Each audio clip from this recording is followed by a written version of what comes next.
18 ವರ್ಷಗಳ ಬಳಿಕ ಆರ್ಸಿಬಿ ತಂಡ ಟ್ರೋಫಿಯನ್ನ ಗೆದ್ದ ಖುಷಿಯಲ್ಲಿದ್ದ ಅಭಿಮಾನಿಗಳು ಮಸಣ ಸೇರಿದರು. 11 ಮಂದಿ ಬೆಂಗಳೂರಿನಂತಹ ಮಹಾನಗರದಲ್ಲಿ ನಡೆದ ಕಾಲ್ತುಳಿತದಲ್ಲಿ ಸಾವನ್ನಪ್ಪಿತು. ಈ ಪ್ರಕರಣ ಇದೀಗ ತನಿಖೆಯನ್ನ ಎದುರಿಸ್ತಾ ಇದೆ. ಈಗ ಆಲ್ರೆಡಿ ಒಂದಷ್ಟು ಮಂದಿಯನ್ನ ಬಂಧಿಸಿ ಅವರ ವಿಚಾರಣೆ ನಡೆಸಲಾಗ್ತಾ ಇದೆ. ಮತ್ತೊಂದು ಕಡೆ ರಾಜ್ಯ ಸರ್ಕಾರ ಪೊಲೀಸ್ ಇಲಾಖೆಯಲ್ಲಿ ಕೆಲವರನ್ನ ಅಮಾನತು ಮಾಡಿ ಇನ್ ಕೆಲವರನ್ನ ವರ್ಗಾವಣೆ ಮಾಡಿ ನಮ್ಮ ಕೆಲಸ ಇಷ್ಟೇ, ನಾವು ಮಾಡುವ ಕೆಲಸವನ್ನ ಅಚ್ಚುಕಟ್ಟಾಗಿ ಮಾಡಿದ್ದೇವೆ ಅನ್ನೋ ಸಬೂಬ್ ಕೊಡೋ ಪ್ರಯತ್ನ ಮಾಡ್ತಾ ಇದೆ. ವೀಕ್ಷಕರೇ, ನಿಮಗೆ ಮತ್ತೊಮ್ಮೆ ನೆನಪಿಸ್ತೇನೆ, 11 ಮಂದಿಯ ಕಾಲ್ತುಳಿತ ಪ್ರಕರಣಕ್ಕೆ ಸಂಬಂಧಪಟ್ಟಂತೆ ಪೊಲೀಸ್ ಇಲಾಖೆಯ ಅಮಾನತಿನ ಆದೇಶವನ್ನ ಓದ್ತಾ ಇದ್ದ ಮುಖ್ಯಮಂತ್ರಿಗಳು ಹೇಳೋದು, ಕಾಲ್ತುಳಿತ ಪ್ರಕರಣಕ್ಕೂ ಸರ್ಕಾರಕ್ಕೂ ಯಾವುದೇ ರೀತಿ ಸಂಬಂಧ ಇಲ್ಲ. ಆರ್ಸಿಬಿ ತಂಡ ಕೆಎಸ್ಸಿಎ ನಿರ್ಧಾರ ಈ ಕಾರ್ಯಕ್ರಮವನ್ನು ಆಯೋಜನೆ ಮಾಡೋದು ಸರ್ಕಾರದ ನಿರ್ಧಾರ ಅಲ್ಲ. ಪೊಲೀಸ್ ಇಲಾಖೆಯ ವೈಫಲ್ಯ, ಅಲ್ಲಿನ ಬಂದೋಬಸ್ತ್ ವ್ಯವಸ್ಥೆಯನ್ನು ಸರಿಯಾಗಿ ನೋಡಿಕೊಳ್ಳದೇ ಇರೋದು, ಇದಕ್ಕೂ ಸರ್ಕಾರಕ್ಕೂ ಸಂಬಂಧ ಇಲ್ಲ ಅನ್ನೋ ರೀತಿಯಲ್ಲಿ ಸ್ಟೇಟ್ಮೆಂಟ್ ಕೊಟ್ಟು, ಇದು ಮುಖ್ಯಮಂತ್ರಿಗಳ ಸ್ಟೇಟ್ಮೆಂಟ್ ಆದ್ರೆ ಮತ್ತೊಂದು ಕಡೆ ಉಪಮುಖ್ಯಮಂತ್ರಿಗಳೇನು ಇದಕ್ಕೆ ವ್ಯತಿರಿಕ್ತವಾಗಿರಲಿಲ್ಲ. ಅವರು ಕೂಡ ಹೊಣೆಗಾರಿಕೆಯನ್ನ ತಮ್ಮ ಹೆಗಲ ಮೇಲೆ ಹೊತ್ಕೊಳ್ಳಿಕ್ಕೆ ಸಿದ್ಧರಿರಲಿಲ್ಲ. ಉಪಮುಖ್ಯಮಂತ್ರಿ ಡಿಕೆ ಶಿವಕುಮಾರ್ ಅವರು ಹೇಳಿದ್ದೇನು, ಕೆಎಸ್ಸಿಎಯ ಕೆಲ ಅಧಿಕಾರಿಗಳು ನನ್ನನ್ನು ಸಂಪರ್ಕ ಮಾಡಿದ್ರು, ಉಸ್ತುವಾರಿ ಸಚಿವನೂ ಆಗಿರೋ ಕಾರಣಕ್ಕಾಗಿ ನಾನು ಕಾರ್ಯಕ್ರಮಕ್ಕೂ ಹೋದೆ, ಚಿನ್ನಸ್ವಾಮಿ ಕ್ರೀಡಾಂಗಣದಲ್ಲಿ ಏರ್ಪೋರ್ಟ್ಗೆ ಹೋಗಿ ಪ್ಲೇಯರ್ಸ್ ನ ಕರ್ಕೊಂಡು ಬಂದೆ, ನನಗೂ ಕಾಲ್ತುಳಿತಕ್ಕೂ ಸಂಬಂಧ ಇಲ್ಲ. ಇದು ಉಪಮುಖ್ಯಮಂತ್ರಿಗಳ ಸ್ಟೇಟ್ಮೆಂಟ್. ಇನ್ನು ನಮ್ಮ ಗೃಹ ಸಚಿವರದಂತೂ ಸ್ಟೇಟ್ಮೆಂಟ್ಗಳೇ ಇಲ್ಲ. ಏನೇ ಪ್ರಶ್ನೆ ಕೇಳಿದ್ರು ಕೂಡ ಮಾಧ್ಯಮದವರು ಇದನ್ನು ಬಿಟ್ಟು ಬೇರೆ ಕೇಳಿ ಅಂತ ಹೇಳ್ತಾರೆ. ಇನ್ನು ಕಾಲ್ತುಳಿತ ಪ್ರಕರಣಕ್ಕೆ ಸಂಬಂಧಪಟ್ಟಂತೆ ಸ್ಟ್ಯಾಂಡರ್ಡ್ ಸ್ಟೇಟ್ಮೆಂಟ್ಗಳನ್ನ ಮಾತ್ರ ಕೊಡ್ತಿದ್ದಾರೆ, ಸಿದ್ಧ ಉತ್ತರಗಳನ್ನ ಮಾತ್ರ ಕೊಡ್ತಾ ಇದ್ದಾರೆ ಪರಮೇಶ್ವರ್ ಸಾಹೇಬ್. ಆದರೆ ಇದೀಗ ರಿಪಬ್ಲಿಕ್ ಕನ್ನಡಕ್ಕೆ ಲಭ್ಯವಾಗಿದ್ದಂತಹ, ರಿಪಬ್ಲಿಕ್ ಕನ್ನಡ ಮೊದಲು ಬ್ರೇಕ್ ಮಾಡಿದ್ದಂತಹ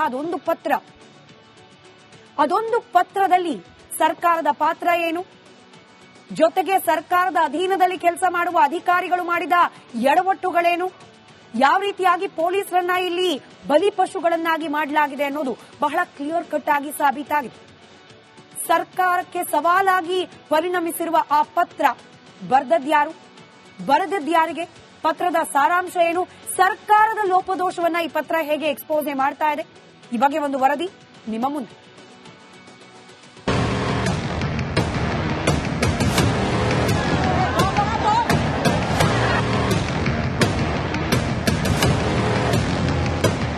ಆರ್ಸಿಬಿ ವಿಜಯೋತ್ಸವ ಆಚರಿಸೋಕೆ ಆತುರಕ್ಕೆ ಬಿದ್ದ ಸರ್ಕಾರ ಸಾಲು ಎಡವಟ್ಟುಗಳನ್ನು ಮಾಡಿದೆ. ಎಲ್ಲಾ ಸಾವಿಗೆ ಪೊಲೀಸರೇ ಕಾರಣ ಅನ್ನೋ ರೀತಿ ಬಿಂಬಿಸ್ತಾ ಇರೋ ನಾಯಕರು ಪದೇ ತಮ್ಮ ಹೊಣೆಗೇಡಿತನವನ್ನ ಪ್ರದರ್ಶನ ಮಾಡ್ತಿದ್ದಾರೆ. ಇದಕ್ಕೆ ಪುಷ್ಟಿ ನೀಡುವಂತಹ ಮತ್ತೊಂದು ಎಕ್ಸ್ಕ್ಲೂಸಿವ್ ಸ್ಟೋರಿನೇ ಡಿಸಿಪಿ ಕರಿಬಸನಗೌಡ ಬರೆದ ಪತ್ರ.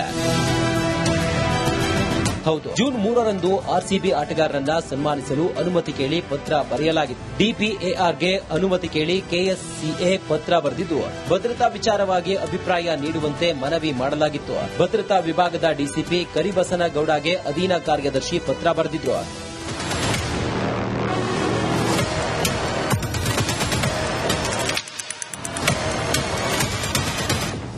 ಇದಾಗಿ ಮರುದಿನವೇ ಅಂದ್ರೆ ಜೂನ್ 4ರಂದು ಡಿಸಿಪಿ ಕರಿಬಸನಗೌಡ ಅಪಾಯದ ಎಚ್ಚರಿಕೆ ನೀಡಿ ಪತ್ರ ಬರೆದಿದ್ರು. ಡಿಪಿಎಆರ್ ಕಾರ್ಯದರ್ಶಿ ಸತ್ಯಾವತಿಗೆ ವಿಧಾನಸೌಧ ಭದ್ರತಾ ವಿಭಾಗದ ಡಿಸಿಪಿ ಕರಿಬಸನಗೌಡ ಪತ್ರ ಬರೆದಿದ್ದು, ಅದರಲ್ಲಿ ಅಪಾಯದ ಬಗ್ಗೆ ಸ್ಪಷ್ಟವಾಗಿ ಉಲ್ಲೇಖಿಸಲಾಗಿತ್ತು. ಡಿಪಿಎಆರ್ಗೆ ಬರೆದ ಪತ್ರದಲ್ಲಿ ವಾಸ್ತವಾಂಶದ ಮನವರಿಕೆ ಮಾಡಿದ್ರು. ಭದ್ರತಾ ವಿಭಾಗದಲ್ಲಿ ಸಿಬ್ಬಂದಿ ಕೊರತೆ ಇದ್ದು, ಹೊರಗಡೆಯಿಂದ ಸಿಬ್ಬಂದಿ ಅಧಿಕಾರಿಗಳ ನಿಯೋಜನೆ ಆಗಬೇಕು, ಇದಕ್ಕೆಲ್ಲ ಟೈಮ್ ಬೇಕಾಗುತ್ತೆ ಅಂತ ಸ್ಪಷ್ಟವಾಗಿ ಉಲ್ಲೇಖಿಸಿದ್ರು.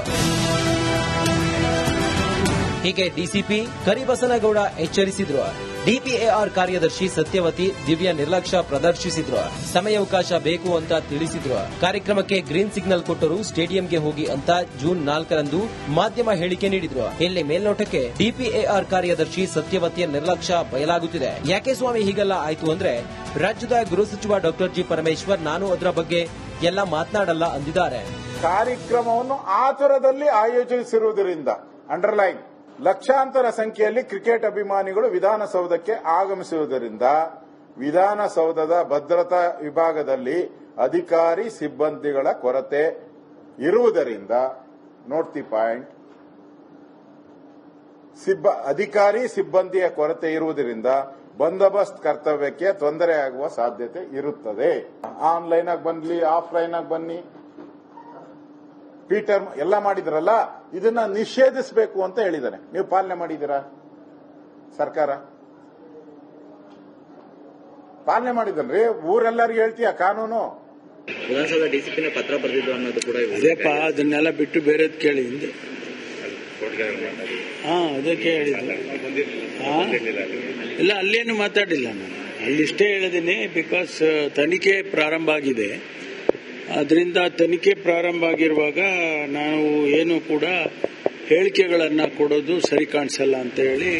ಒಟ್ನಲ್ಲಿ ಕಾಲ್ತುಳಿತ ದುರಂತದಲ್ಲಿ 11 ಜೀವಗಳನ್ನ ಬಲಿ ಪಡೆದಿದ್ದು ಆಗಿದೆ. ಮನೆ ಮಕ್ಕಳನ್ನ ಕಳೆದುಕೊಂಡ ಹೆತ್ತವರು ಅಲ್ಲಿ ಕಣ್ಣೀರು ಹಾಕುತ್ತಿದ್ರೆ, ಈತ ಅಧಿಕಾರಿಗಳು ಒಬ್ಬರ ಮೇಲೊಬ್ಬರು ತಮ್ಮ ತಪ್ಪುಗಳನ್ನ ಎತ್ತಿ ಹಾಕೋದ್ರಲ್ಲಿ ಬ್ಯುಸಿ ಆಗಿಬಿಟ್ಟಿದ್ದಾರೆ. ಇದರ ಮಧ್ಯೆ ಪೊಲೀಸರು ತಾವು ಮಾಡದ ತಪ್ಪಿಗೆ ಶಿಕ್ಷೆಗೆ ಗುರಿಯಾಗಿದ್ದಾರೆ.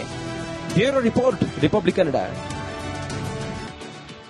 18 ವರ್ಷಗಳ ಬಳಿಕ ಆರ್ಸಿಬಿ ತಂಡ ಟ್ರೋಫಿಯನ್ನ ಗೆದ್ದ ಖುಷಿಯಲ್ಲಿದ್ದ ಅಭಿಮಾನಿಗಳು ಮಸಣ ಸೇರಿತು. 11 ಮಂದಿ ಬೆಂಗಳೂರಿನಂತ ಮಹಾನಗರದಲ್ಲಿ ನಡೆದ ಕಾಲ್ತುಳಿತದಲ್ಲಿ ಸಾವನ್ನಪ್ಪಿತು. ಈ ಪ್ರಕರಣ ಇದೀಗ ತನಿಖೆಯನ್ನ ಎದುರಿಸ್ತಾ ಇದೆ. ಈಗ ಆಲ್ರೆಡಿ ಒಂದಷ್ಟು ಮಂದಿಯನ್ನ ಬಂಧಿಸಿ ಅವರ ವಿಚಾರಣೆ ನಡೆಸಲಾಗ್ತಾ ಇದೆ. ಮತ್ತೊಂದು ಕಡೆ ರಾಜ್ಯ ಸರ್ಕಾರ ಪೊಲೀಸ್ ಇಲಾಖೆಯಲ್ಲಿ ಕೆಲವರನ್ನ ಅಮಾನತು ಮಾಡಿ ಇನ್ ಕೆಲವರನ್ನ ವರ್ಗಾವಣೆ ಮಾಡಿ, ನಮ್ಮ ಕೆಲಸ ಇಷ್ಟೇ, ನಾವು ಮಾಡುವ ಕೆಲಸವನ್ನ ಅಚ್ಚುಕಟ್ಟಾಗಿ ಮಾಡಿದ್ದೇವೆ ಅನ್ನೋ ಸಬೂಬ್ ಕೊಡೋ ಪ್ರಯತ್ನ ಮಾಡ್ತಾ ಇದೆ.